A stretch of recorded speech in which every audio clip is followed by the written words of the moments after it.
Avengers are no more. No heroes, no safety. It means the world is in great danger. That's where villain turned to heroes team called Thunderbolts come in. But can they? More importantly, can they set their egos apart so they can work together as a real team? But before we jump into the story, thank you so much for clicking on this video. If you love deep dives into comic lore, make sure to like, comment, and subscribe to Comic Leap. All right, without further ado, let's leap in. Former villain Abner Jenkins, who once the Beetle, just hit parole with a bombshell. He's rebuilding the Thunderbolts. Are these ex-cons truly seeking redemption, or is this just another scheme? With the media buzzing and the city on edge, the era of the new Thunderbolts begins right now. With his new identity as Mach-IV, he's soaring over the city, feeling free for the first time in months after finishing his jail time. But the pressure is on as he heads to Empire State University to see Melissa Gold, who also known as Songbird. Despite his heroic upgrades and new headquarters, the tension is real. Melissa is struggling to leave her past as Songbird behind. Abe insists the world needs the Thunderbolts now more than ever. But despite her uncertainty, she spreads her sonic wings again and returns to her superhuman life as she approaches their secret base. Melissa Gold touches down at the secret hideout, but the welcome mat is missing. Suddenly, lethal mechanical tentacles erupt from the ground to snare her. Thinking fast, she unleashes her bionically enhanced vocal cords, blasting a massive sonic construct that shreds the security system to pieces. She totally kicked its tail, proving the original Songbird is still a total powerhouse. Melissa survives the security test only to find a familiar face. Joystick, the former Atlas. Now working as a grease monkey handyman without his PIM particles, Eric welcomes her to the team's new base. As they catch up on their messy love lives and secret funding, a chilling breeze hits. Someone is keeping things ice cold inside. Turns are the chill comes from Donnie Gill, aka Blizzard. He's training hard with Abe, sliding on ice ramps and blasting away. While Melissa is skeptical of his motives, Donnie insists he's here to fix his life before it's too late. He's inspired by the original T-Bolt's redemption, but Melissa isn't buying the nice guy act just yet. Inside the hangout room, Joystick calls out Melissa for being too hard on the new kid, Blizzard. But Melissa's heart isn't in the fight. She's mourning their fallen leader, Hawkeye. She feels the light at the end of the tunnel has vanished. However, Abe and Eric remind her that they must now become that beacon for others. But suddenly, the emotional tension is interrupted by a loud alarm. The team gathers around a high-tech command center, monitoring a 911 alert from Lower Manhattan. Abe reveals he's borrowing police signals, proving he's still playing by his own rules. The crew boards the sleek new T-Bird ship, launching into the New York skyline for their very first mission. Abe delivers the heavy news. They're about to make a massive New York debut, but they might not survive it. A terrifying team of undersea villains, Fathom 5, has surfaced to annihilate all airlings. With a giant sea monster tearing through the streets, the Thunderbolts are diving straight into chaos. If you don't know about Fathom 5, it's a deadly group including Dragon Rider, Lyron, and Sea Leopard, which is terrorist from Atlantis. As the city drowns, Mach-IV bravely dives to tackle a massive sea monster, while Songbird and Blizzard move to intercept the hydrokinetic blood tide. But disaster strikes. A colossal wave of water slams into their ship, the T-Bird, causing it to break apart mid-air. As the ship explodes, Songbird leaps into action, catching Eric with a solid sound cradle, while ordering Blizzard to contain the beast. But Blizzard is freezing up, literally. Terrified and doubting his own stolen powers, he considers ditching the team mid-fight. Songbird takes command, ordering a terrified Blizzard to freeze the river and block the monster's water access. While Mach-IV provides air support against the Atlantean invaders, Blizzard realizes he's actually fighting a frickin' giant dragon in the middle of Manhattan. Just as he finds his footing, a massive, jellyfish-like beast named Manowar rises from the depths to crush him. Donnie is in deep trouble as Manowar prepares to deliver a killing blow. Just as Melissa screams for help, a blinding flash of light tears through the battlefield. From the wreckage and smoke emerges the cosmic powerhouse himself, Genisvel, the legendary Captain Marvel. While Melissa and Abe are relieved to have the cosmic backup, Genisvel has his own way of doing things. Abe suggests using heat to force the Fathom 5 to retreat, but Jenis thinks that's way too soft. He blasts off with terrifying speed, leaving the team stunned. On top of the building, Jenis Vel identifies the green-skinned Lyron as the leader and gives him exactly 1 second to surrender. When Lyron tries to talk about honor, Jenis shuts him down mid-sentence with a brutal cosmic punch. The world watches as Captain Marvel single-handedly ends the threat, knocking out the Atlantean leader in a flash of light. As the enemy retreats, Jenis grabs Bloodtide for a public execution, but Eric are horrified by his brutality. Eric steps up, shouting that they must be better than this to truly reform. Eric tells Jenis, "You're not a part of this team." Then, Eric grows into the towering Atlas, smashing Captain Marvel into the pavement with a ground-shaking sound. He refuses to let Jenis Vel ruin the team's shot at redemption. As Eric delivers a brutal series of punches, the captive Bloodtide manages to escape into the water. Few blocks away, Songbird and Blizzard survey the wreckage, while Mach-IV reveals he secretly planted a tracer on the fleeing villains. As the police arrive, the team decides to stay and help, proving they're real heroes. But a chilling question remains: where are Eric and Jenis? Back to Atlas now. Feeling a surge of liquid anger, he easily overpowers Jenis Vel, clutching the cosmic hero in his massive fist. After tossing the captain to the water, Eric shrinks back to human size, hiding his regained powers from the team. As he leaves the location, there's a silhouette of man watching him from the distance. Who is this?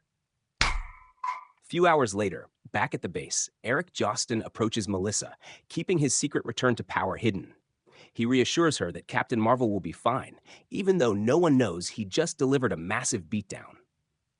Melissa is shaken, admitting she's not ready for this chaos. Abe Jenkins visits the sleek Maravec Investment Group to meet his mysterious financial backer. While the secretary offers coffee, the atmosphere turns cold as Abe enters the office. A shadowy figure scolds Abe for their mediocre performance against Fathom 5. He demands greatness, threatening to ruin Abe by revealing his secrets to the world if the team fails to meet his expectations. The mysterious backer is actually the ruthless Baron Wolfgang von Strucker. He coldly reminds Abe that he owns him body and soul, demanding total perfection from the team. The media is buzzing after the team's explosive debut against Fathom 5. While the public celebrates the victory, the mysterious disappearance of Captain Marvel looms large. Okay, so no one saw that Atlas was the one who did this, right? The action kicks off with a bang as the new Thunderbolts collide with the brutal wrecking crew.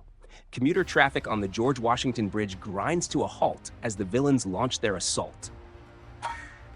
Mach-IV trades blasts and insults with the Wrecker, while Songbird and Blizzard struggle to hold back the massive bulldozer and pile driver.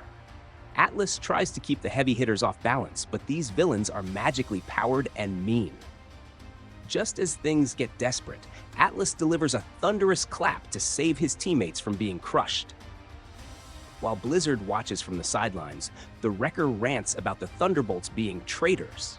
Suddenly, a blur of red and gold enters the fray. It's Speed Demon! He disarms the villain in a blink, mocking the Wrecker's slow reactions, boasting that he can break the speed of sound on just one leg. Speed Demon isn't just showing off, he's applying for a job. After humiliating the Wrecker by stealing his magic crowbar, James Sanders uses it to knock Wrecker down and bring victory to the Thunderbolts.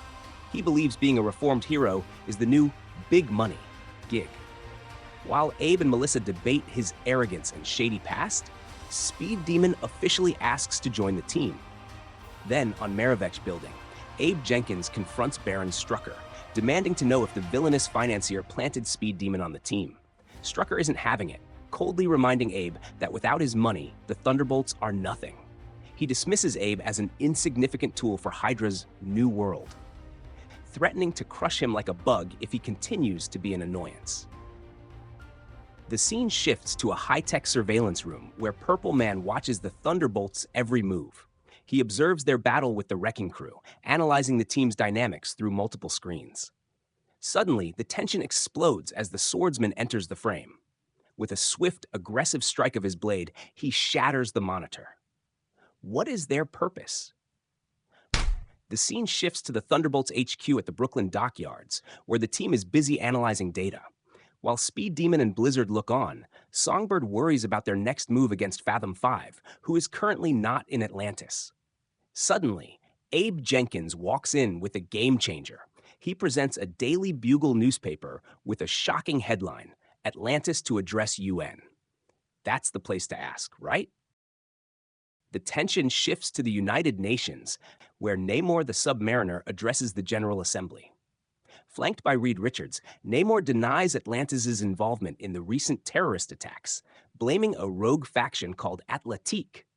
However, global leaders aren't convinced. The Chinese ambassador demands immediate justice, threatening military action if the terrorists aren't caught. While Namor defends Atlantis against global accusations, a mysterious man in green prepares a wild card for the great game. Suddenly, the Thunderbolts make a grand, uninvited entrance at the United Nations. Mach-IV takes the lead, boldly challenging Namor in front of the World Assembly. He demands that Atlantis helps them ferret out the terrorists, or the Thunderbolts will do it themselves. Namor is insulted, calling the Thunderbolts nothing but common criminals for their public grandstanding.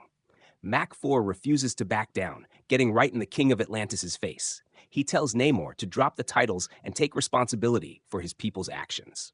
As the world watches, Mach-IV issues a final ultimatum: cooperate or face the consequences. Really, Abe? You really think you can face the army of Atlantis? The diplomatic meeting explodes into total chaos. A group of new villains, Joystick, Polestar, and Tremolo, smash through the walls to target Namor for their great game. While Speed Demon and Mach-IV engage the attackers, Songbird takes command. She orders the team to prioritize civilian safety, deploying hard sound bubbles to protect the assembly while the battle for the world's future rages on. The UN turns into a war zone as Namor engages in a brutal aerial duel with the mysterious Polestar. While a shadowy referee watches the great game unfold, the armored villain brags about his magnetic fury. Suddenly, Atlas lunges into the fray, delivering a massive, earth-shaking strike. He reminds the villain of his past crimes at Avengers Mansion, proving the Thunderbolts won't let anyone ruin their reputation. Joystick mocks the heroes while trading blows with a blurring Speed Demon. Meanwhile, Songbird uses her sonic powers to provide a perfect distraction. Mach-IV alerts the team to the vibratory threat of Tremolo, who is targeting Mr. Fantastic. Speed Demon immediately rushes in, using his incredible velocity to neutralize the sonic villain. Namor and Mach-IV coordinate their strikes against the invaders, impressing even the Submariner. Meanwhile, the referee reports the chaos to a shadowy skybox, noting that the game's mysterious sponsor actually wants more violence. Despite contractual concerns, the officials decide to proceed with the deadly competition, keeping the high-stakes fight alive. Joystick reveals that their armors are rigged with strontium chips designed to explode, turning the villains into living bombs. While Songbird watches in horror, Mach-IV and Reed Richards desperately attempt to breach the armor locks. They realize they must scramble the transmission signal immediately to save everyone, narrowly averting a catastrophic explosion just in time. The tension is palpable as Atlas snatches the referee, demanding the armor access codes to prevent a disaster. The terrified official explains that each strontium chip can level a city block. Blizzard and Speed Demon quickly brainstorm ways to contain the potential blast, while Songbird and Mach-IV convince Joystick to cooperate. They promise to protect her from the Gaming Council, successfully buying time to reprogram the armor. Mach-IV offers Joystick official protection, declaring that the Gaming Council will have to go through the Thunderbolts first. Namor is skeptical but respects Abe for taking responsibility, mirroring his own burden with Atlantis. As the team stands united with Mr. Fantastic, Joystick finally makes her decision. She accepts the deal, clicking her armor into a non-lethal mode as the immediate threat finally ends. Reed Richards quickly analyzes the power truncheons to find the correct broadcast frequencies. As Atlas holds the terrified referee steady, Mach-IV rockets high above the city to emit a powerful scrambling pulse. The plan works perfectly. Richards confirms the signal is jammed. Despite the scrambling pulse, the mission ends in disaster. As Thunderbolts and the team watch in horror, the armor lights continue to blink. Suddenly, the strontium chips detonate, leveling the building in a massive, fiery explosion. Okay, let's go bit to the past now. The action plunges underwater as the Atlantean army engages in a massive, chaotic battle against the radical terrorist group Atlantique. Amidst swirling bubbles and high-tech weaponry, giant sea monsters and elite warriors clash in the canyons of Gelfenemy. The narrative dives deep into the ocean, introducing the lethal Fathom 5 strike force. Led by the radical Atlantique, these extremists are causing underwater carnage to cleanse the seas. Nagala and Tamaran watch as their terrifying allies, Manowar, Sea Leopard, Bloodtide, Dragon Rider, and Lyron, crush Atlantean defenses. They believe Namor cannot stop their holy war against the surface, establishing a formidable threat to global peace. These radicals believe Namor's peaceful diplomacy with surface dwellers is a weakness. Then, Lyron successfully sever global communication lines, officially launching their brutal holy war against the entire world above. In Manhattan, the global stock market suddenly crashes, causing panic at Marivek Investments. While his assistant reports the chaos, Baron Strucker remains chillingly calm, dismissing it as a minor inconvenience. He contacts Commandant Herzog via a secure monitor to confirm that Hydra's 3rd and 4th battalions are ready. Strucker declares their purging will be glorious, confident that absolutely no one can stop their sinister plan now. But hey, who's behind Strucker? Still in Manhattan, the United Nations building is engulfed in thick smoke and fire. Mach-IV desperately fires his last fire-retardant missiles, but the blaze is overwhelming. Despite a wave of panic, Abner Jenkins refuses to fly away, choosing to stay for his team. Inside the burning building, Songbird unleashes a massive hypersonic scream to hold the crumbling building together with hard sound. Inside the sonic shield, Atlas prepares to grow even larger to assist, while Reed Richards takes command, ordering Blizzard to engulf the raging flames in ice. Speed Demon encourages a nervous Blizzard to focus on the mission, funneling the fire toward his freezing ice trails. Outside, Mach-IV monitors the chaos while the NYPD tries to arrest him for being on an illegal frequency. The tension breaks when a mysterious thwip webs up the officer's guns. What? Spider-Man makes a grand entrance, webbing up the Code Blue officer's weapons to stop them from shooting at Mach-IV. Although Spidey admits he doesn't fully trust Abe yet, he agrees to help put out the fires to assess the building's structural damage. Despite a scrambled comm system caused by the Great Game explosion, Spidey reassures a worried Abe that the rest of the team is still alive in the building. Back inside, Reed Richards stretches his limits to stabilize the structure while questioning Joystick about her armor's power source. She reveals the terrifying truth: the cells contain strontium, which is now dispersed. While Namor delivers a defiant battle cry to keep fighting despite the radiation risk, Blizzard and Speed Demon work together to funnel the roaring flames into a localized ice trap, successfully containing the immediate fire threat. Outside the burning UN, Spider-Man showcases his mastery by spinning a massive web net to catch falling debris and stabilize the building's shattered facade. While Mach-IV watches in awe, Spidey jokes about his popularity at kids' parties to keep spirits high. Meanwhile, inside the chaos, Reed Richards and Songbird desperately motivate a struggling Blizzard, whose ice is the only thing neutralizing the deadly strontium radiation and saving the delegates. The chaotic rescue mission continues as Spider-Man and Mach-IV coordinate to evacuate civilians from the crumbling skyscraper. While Spidey crawls down the walls with a survivor, Abe carries others to safety. Meanwhile, at Marivek Investments, a sinister figure monitors the news. Strucker receives info from Abe, confirming that the radioactive fallout will reach his building soon, but Strucker chillingly welcomes the approaching death as his plan unfolds perfectly. But wait, what plan? The ceiling groans as Songbird's sonic constructs begin to shatter under the weight of the debris. As Namor insults her efforts, Atlas snaps back and grows to a gargantuan size, catching the falling roof. Reed Richards watches in awe as the Titan successfully stabilizes the entire structure, buying the team enough time to finish the evacuation safely. The building begins to tilt dangerously, leaning directly into Spider-Man's massive webnet as he swings away with more survivors. Inside, Reed Richards frantically repairs Songbird's harness to keep her sonic shield active, while a weary Blizzard struggles to maintain his ice. Finally, Namor commands a straining Atlas to lean into the structure's weight, successfully preventing a total collapse and securing the building. The crisis hits a fever pitch as a massive chunk of debris falls toward the ground. Mach-IV catches the enormous slab, straining his thrusters to keep the civilians below safe. His systems begin to fail under the weight, but he refuses to let go. Finally, Spider-Man confirms everyone is clear, allowing Abe to drop the rock safely as his armor's servo relays completely fry.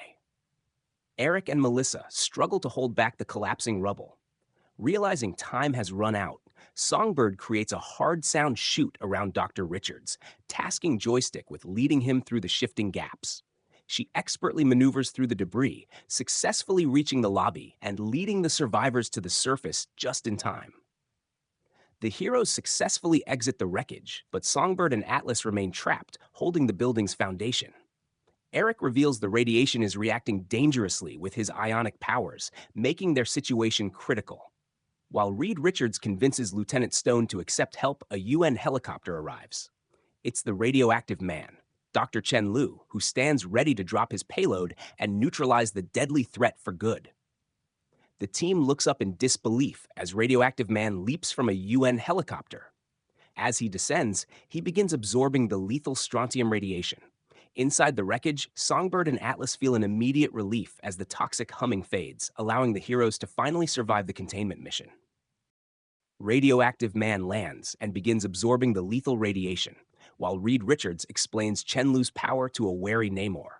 With radiation levels normalized, damage control arrives just in time to take over.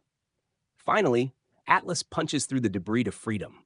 What an impressive size! Atlas bursts through the building's side, growing to a titanic scale to manually stabilize the entire skyscraper. While he holds the structure steady, Abe Jenkins reunites with a weary Melissa. With damage control finally setting up gravimetric jacks, the building is secured and the heroes can breathe a sigh of relief. Baron Strucker watches news reports of the team's victory, realizing they are more dangerous than he anticipated. While Songbird is rushed to the hospital and Abe recruits Radioactive Man, Strucker dismisses them as mere fodder, but he wonders if these fools could actually threaten his dark, chaotic plans. In the final office panels, Baron Strucker is blindsided by a sudden attack. A mysterious figure, the swordsman, lunges from the shadows and impales the villain with a glowing blade. He declares himself the protector of the Thunderbolts, effectively ending Strucker's sinister control over the team for good. The fourth part is a tie-in issue within Crossover called Enemy of the State, starring Wolverine. But since this story is about New Thunderbolt, I will not dive deep into Wolverine on this video. We're back at Strucker, who seems to have survived the stab. With the grin, he tries to remove the sword from his chest. The duel intensifies as Baron Strucker mocks the new swordsman, claiming it will take more than a blade to undo him. They trade fierce blows and insults across the rooftop, with Strucker questioning the mysterious warrior's true motives. After a sharp clash of steel, the swordsman thrown inside, smashing through a window into the building below. The fight turns gruesome as the swordsman and Baron Strucker trade savage wounds. Strucker mocks his opponent, revealing that ending him would release the lethal death spore virus upon Manhattan. But then, we can see Wolverine joins the fight. Yes, it's a tie-in issue, like I said, all right? Back at Thunderbolts HQ, the adrenaline has faded into exhaustion. Abe Jenkins frantically repairs his damaged flight harness, while Speed Demon gloats about their newfound hero status. Despite their victory, Abe is frustrated that Songbird ended up in the hospital. Meanwhile, Radioactive Man offers his scientific expertise to help with the armor, reminding everyone that they still need to bring Fathom 5 to justice. Inside his room, Don Gill stares at his ruined Blizzard uniform, realizing it can't handle the heat of being a Thunderbolt. Meanwhile, a hyperactive Speed Demon tries to recruit him for a night out before bothering Joystick while she's in the shower. Despite her insults, James remains undeterred, successfully setting a 10-minute countdown for their departure. Dr. Chen Lu examines Abe's harness, learning that radiation surges have been causing his irrational mood swings. Just as the technical talk ends, Speed Demon, Joystick, and Don Gill prepare to head out for drinks to celebrate their victory. However, a stern Abe shuts them down immediately, reminding the team of their legal troubles and parole status. At Cedars-Sinai Hospital, Atlas stays faithfully by Songbird's bedside after her vocal cords were shredded at the UN. Melissa wakes up to Eric feeding her ice chips, relieved they saved the building. However, the mood shifts as she questions Eric's sudden rage during the battle. He admits his ionic energy makes him a little nuts. Off the coast of New Jersey, tourists on a cruise ship spot strange activity in the water. While they expect dolphins, they are shocked to see a mysterious glowing light beneath the waves. Okay, now let's go back to where Swordsman and Strucker are fighting.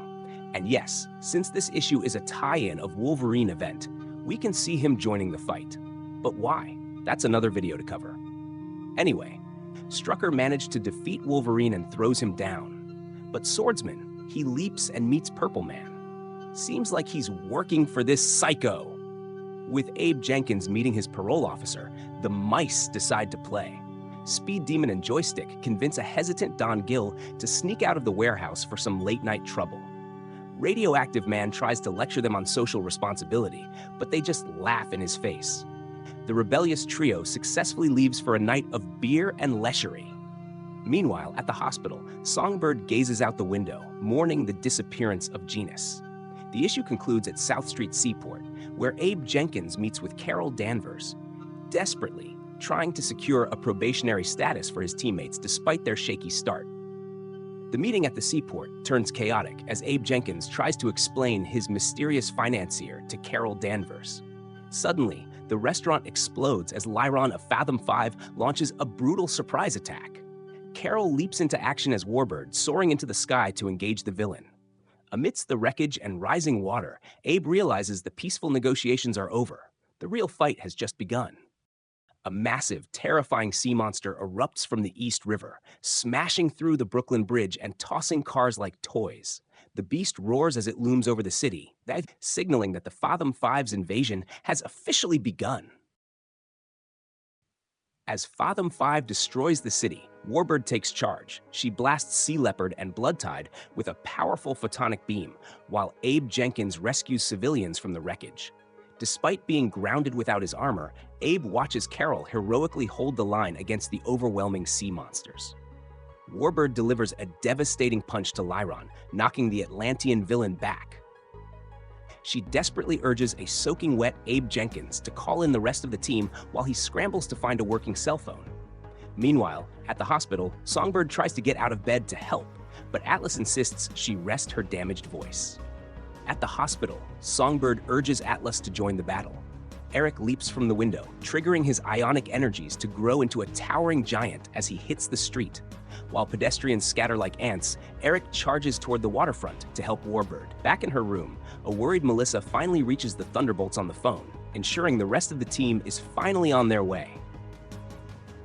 At the Thunderbolts hideout, a lonely Radioactive Man answers the phone, realizing he has no way to reach the city except by cab. Meanwhile, the rebellious trio, Blizzard, Speed Demon, and Joystick, are busy at a gentleman's club. While Donnie watches the news in shock, the others remain blissfully distracted by the local entertainment. Honestly, I didn't know this is kind of entertainment they're looking for. Donnie tries to warn Speed Demon and Joystick, but they are too busy drinking and ignoring the TV. But deep down, we can see there's a moral battle inside Donnie's head, especially when the live report's asking the question, where are the Thunderbolts? Back at the bridge, the battle takes a turn for the worse, as Warbird is snared by the monstrous Manowar. While she trades quips with the creature, Bloodtide lashes out with hard water spouts. The massive beast shocks Carol with 20,000 volts of electricity, knocking her unconscious. Just as Warbird falls, Atlas arrives at the seaport to confront the massive sea beast. Abe Jenkins looks on in relief as Eric heroically grapples with the creature, though Abe secretly worries about his friend's unstable mental state. We can also see Abe diving into the water to save the unconscious Carol from drowning. While Atlas is relentlessly swarmed by Sea Leopard and Lyron, a battered Warbird regains consciousness. She hands her phone to Abe Jenkins, providing a priority override code to bypass the team's lockdown. Abe quickly dials the number, watching in awe as Eric bravely grapples with the massive sea beast. At the CSA storage facility, technicians receive the priority override code and prepare the Beetle armor for remote deployment. Meanwhile, Radioactive Man is stuck in a massive traffic jam on his way to the city. Growing impatient, he tries to hail a taxi, but his glowing green appearance causes a panic.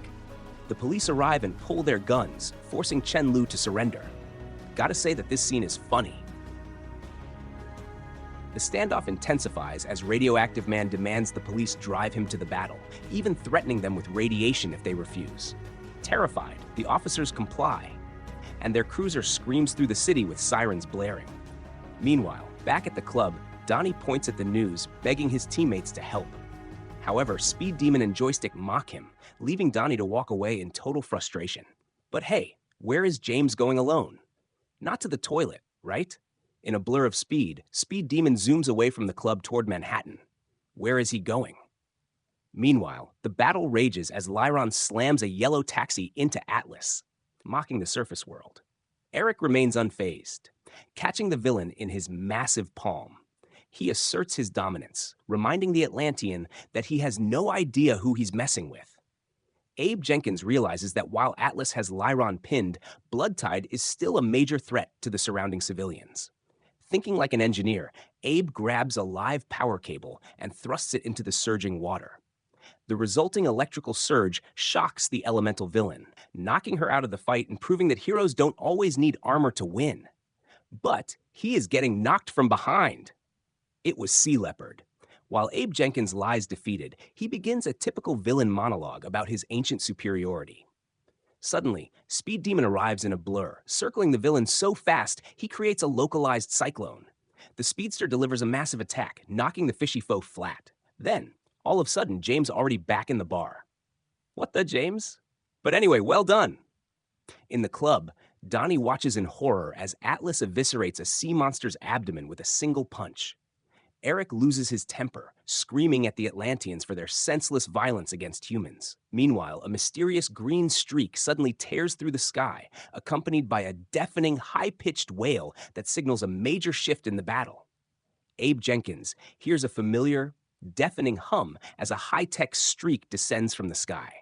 The Beetle armor arrives via remote pilot, but before Abe can reach it, Lyron grabs him from behind, throwing her down away from his armor.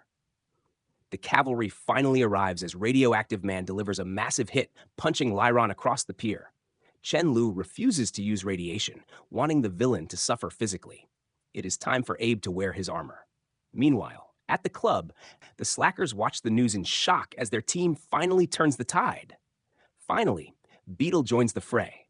He dives into the action alongside a giant Atlas that delivering a powerful blow to the sea monsters. Atlas and Beetle are able to take down the remaining sea monsters, while Radioactive Man ruthlessly chokes Lyron. Abe intervenes, begging Chen Lu to choose justice over vengeance and let the courts handle the villain. Though initially resistant, the glowing hero finally stands down. But the battle is not over yet. The Seaport suddenly rocked by massive explosions as Radioactive Man and Beetle clear the area. Songbird watches the news from her hospital bed, horrified as a gargantuan aircraft emerges from the East River. Finally motivated, Speed Demon, Blizzard, and Joystick at the club finish their drinks and prepare to join the war. The Thunderbolts realize Fathom 5 was just a diversion as massive Hydra carriers darken the Manhattan sky. A broadcast echoes "Hail Hydra" across the city, while Baron Strucker prepares to launch an all-out execution. The team braces for impact, knowing the true war for the city has finally begun.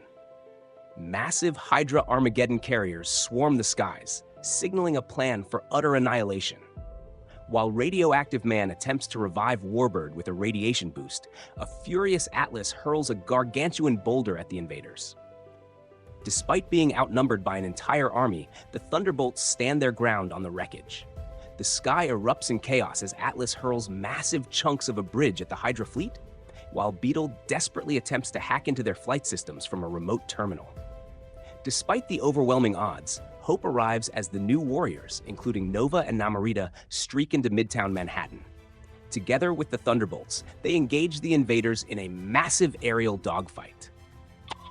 In a shocking twist at the morgue, a dead man suddenly revives, covered in mysterious golden slime.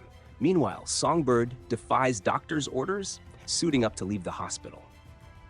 Finally, Beetle confronts Baron Strucker directly, learning that this entire massacre was just a play for power within Hydra's leadership. Baron Strucker reveals his sinister game. The Thunderbolts were merely pawns used to escalate the carnage for his own political gain within Hydra. From the bridge of his command ship, he mocks their efforts as a carefully orchestrated distraction. As Songbird and Atlas listen in horror, Hydra jets shooting at the Beetle, proving the hero were meant to fail from the start. But no worries. Warbird shatters a Hydra jet with a massive tackle, rejoining the battle at full power. Recognizing that they can't win from the outside, Beetle devises a desperate plan to infiltrate the command ship. He instructs Atlas to prepare for an ionic energy surge, using his teammates' incredible strength to launch himself and Warbird directly toward Strucker's flagship. Radioactive Man unleashes a massive explosion, standing over the defeated Lyron. Meanwhile, we can see Speed Demon running on the street, and on this panel, we can see Spider-Man and Swordsman already joining the urban brawl against Hydra. But where is James going? Still in the city, Captain America and the NYPD clash with Hydra agents in a brutal street war. Speed Demon races through the chaos, ultimately choosing to join Radioactive Man and his fellow Thunderbolts. Together, they stand united against the incoming fleet, finally putting their selfish desires aside to save Manhattan. While Speed Demon takes down Hydra agents from the air, Radioactive Man stays focused on the ground. High above the city, Joystick and Blizzard finally join the fray, sliding into Manhattan on a massive ice trail. Atlas gently holds Joystick, preparing a daring maneuver while Blizzard and Beetle hover nearby. With a massive heave, the giant launches Joystick through the air like a human missile. She expertly breaches the Hydra command ship's exterior, using her energy batons to slice through the hull. The street battle intensifies as Radioactive Man and Speed Demon are blasted by a high-tech Hydra sonic weapon. Just as the heroes are overwhelmed, Songbird arrives on the scene, ignoring her injuries to negate the sonic pulse with her own acoustic powers. Radioactive Man delivers a final, crushing blow to the sonic device, ending the painful pulse. While Songbird collapses into the team's arms after a heroic intervention, Joystick successfully infiltrates the enemy server room. Outside, Atlas, Beetle, and Warbird continue to dismantle the fleet. Inside the Hydra ship, Joystick smugly admits she alerted the guards herself just for the challenge. As she transmits data to Beetle, she leaps into action against Hydra agents. Outside, Beetle realizes with horror that Strucker has manipulated everyone, including the police. A low-yield nuclear bomb detonates over Manhattan, creating a terrifying mushroom cloud.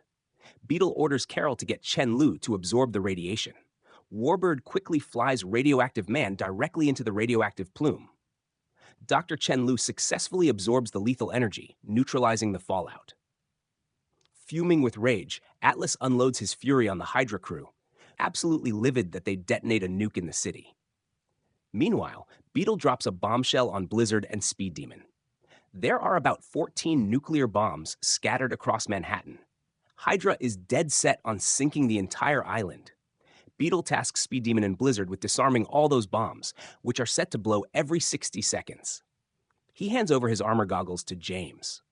Over on the other side, Atlas is tearing the Hydra ship apart, hunting for Strucker. Inside, Strucker decides to bail on the ship to live and fight another day. Meanwhile, Speed Demon and Blizzard manage to shut down most of the bombs, leaving only 4. They scramble with what little time is left to disarm them, even though Blizzard isn't so sure his armor is up to the task.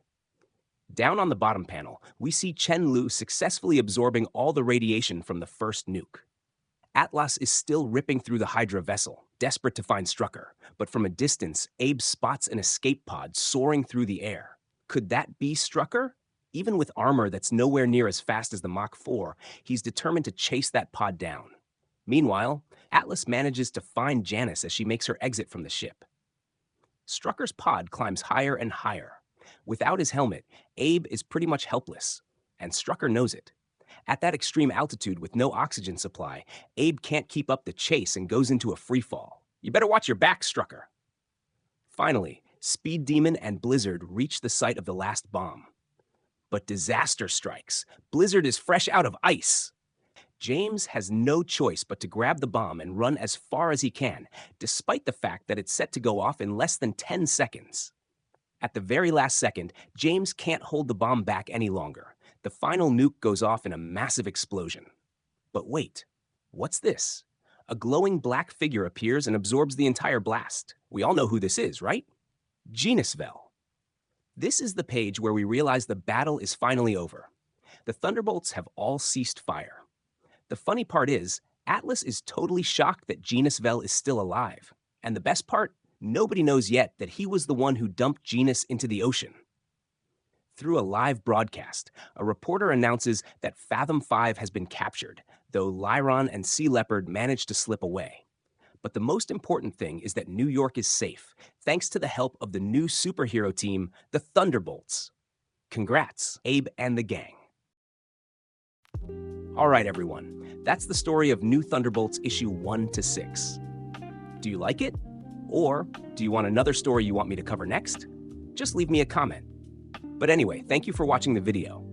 If you like comic stories like this, please hit that like and subscribe button so you won't miss the next video. See you on the next video of Comic Leap. Bye.